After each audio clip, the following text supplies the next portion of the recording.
Bom dia, meus amores! Como estão nesse final de semestre? Que bom!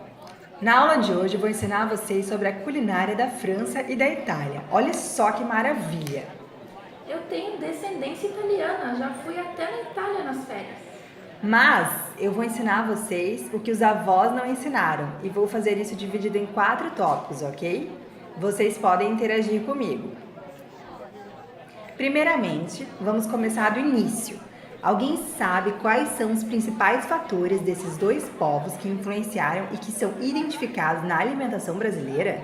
Massa e pizza, né? Isso, muito bem! Pois bene, os italianos chegaram em grande número no Brasil nos anos de 1860, trazendo amor pelas massas de farinha, de trigo, com os molhos espessos e condimentados. A valorização do queijo e para a sobremesa o sorvete.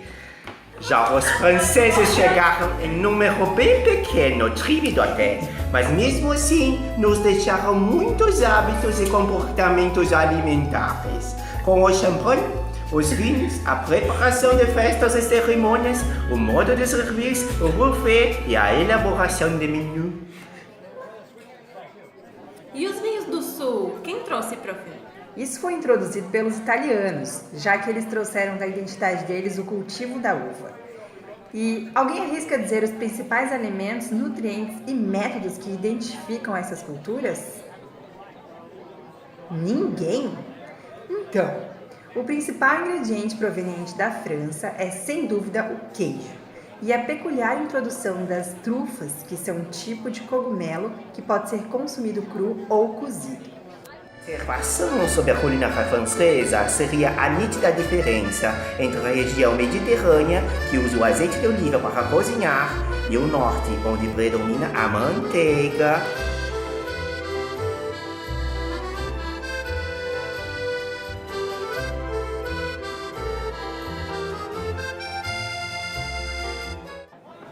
Tá, prof, e da Itália? Bom, com o movimento chamado Reforma, os italianos tiveram mudanças comportamentais e também alimentares, e a interação com os outros povos trouxe a eles uma culinária farta e versátil.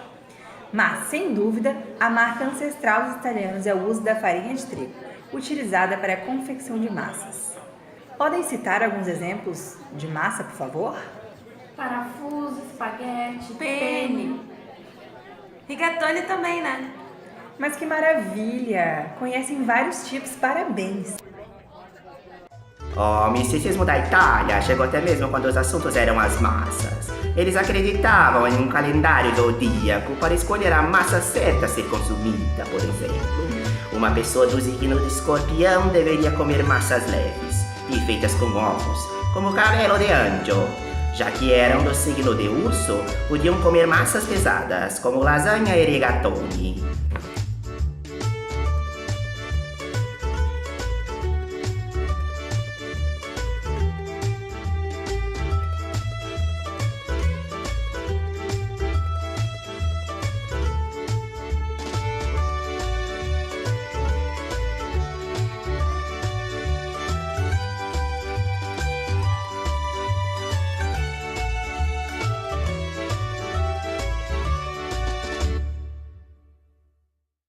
Mas, como eu havia dito, a culinária italiana passou por uma fase de adaptação em relação com outros povos, o que trouxe uma diversidade vasta de preparações ao longo do seu território. Por exemplo, pratos de polenta com carne, minestrone, que nada mais é que arroz, massa, legumes, presunto, salsicha e queijo, sopas e presuntos e mortadelas, especialmente bolonha.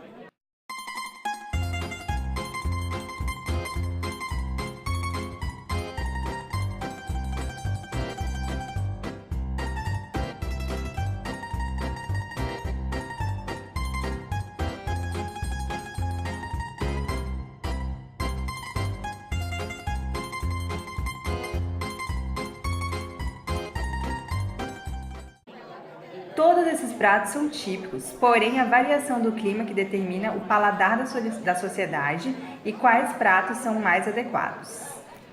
Uma vez eu vi na TV que é muito comum o consumo de ostra também e o cultivo da mostarda, mas era de grãozinho, não líquida como a gente compra no mercado.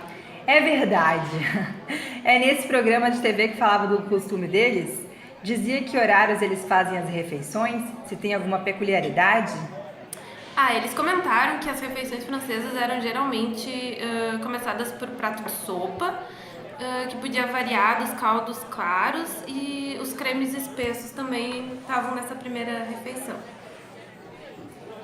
Eu vi esse programa. Eles também disseram que a cozinha italiana divide a refeição em primeiros pratos, que geralmente é sopas, massas, nhoques, polenta, panquecas e risotos, que são pratos ricos em carboidratos, e segundos pratos, que incluem carnes, que são ricas em gorduras e proteínas, acompanhadas por verduras que garantem as vitaminas e minerais. Nossa, que programa fantástico! Alguém mais assistiu? Eles disseram algo a mais? Quando que passou o que eu não vi? Eu me lembro que eles fizeram um quadro de curiosidades que dizia que a culinária italiana foi o ponto de partida da cozinha francesa, porque foi uma italiana que se tornou rainha da França na época. E uma outra coisa que eu lembro também é que eles trouxeram o hábito de comer com o garfo da França. Antes eles comiam com colher. Sim! Lembra que também disseram que o cardápio foi introduzido pelos franceses? Nossa, menina, que bom que vocês trouxeram isso para enriquecer a nossa aula. Agora eu vou falar com vocês sobre os hábitos alimentares, ingredientes e preparações identificados na cultura brasileira. Os franceses chegaram ao Brasil em um número bem pequeno, mas mesmo assim deixaram hábitos e comportamentos alimentares que persistem até hoje e fazem parte do cotidiano da nossa população. Champanhe, vinhos, preparações de festas e cerimônias, sobremesas, modo de servir os buffets e elaboração de menu.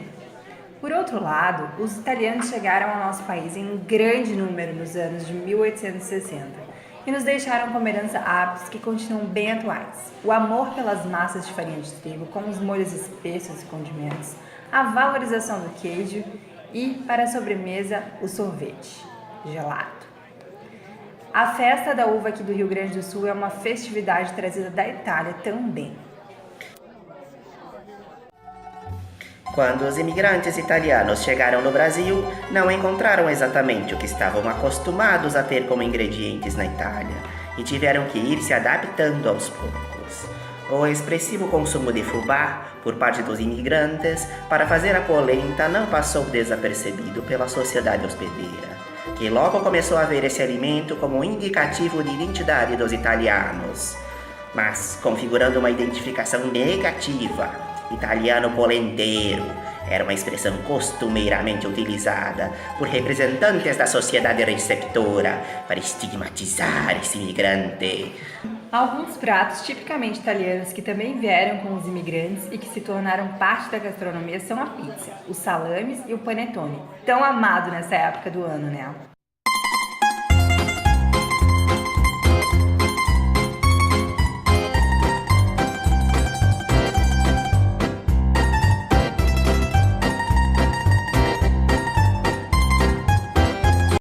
Nossa, o nosso tempo de aula já está terminando. Vamos usar os últimos minutos da aula para vocês dizerem o que acharam da aula, o que vocês acharam do assunto abordado. Achamos muito interessante. A gente acha que esse assunto é muito relevante para o nosso aprendizado, pois percebemos que tem muita influência de outros muito lugares bem. na nossa alimentação. Já os franceses... Quem trouxe, prof? Sim, adoramos mesmo o conteúdo. Tá, prof, e da Itália? Pessoal, eu fico bem contente que gostaram. Semana que vem vamos falar sobre outras duas culturas, ok? Estão todos liberados.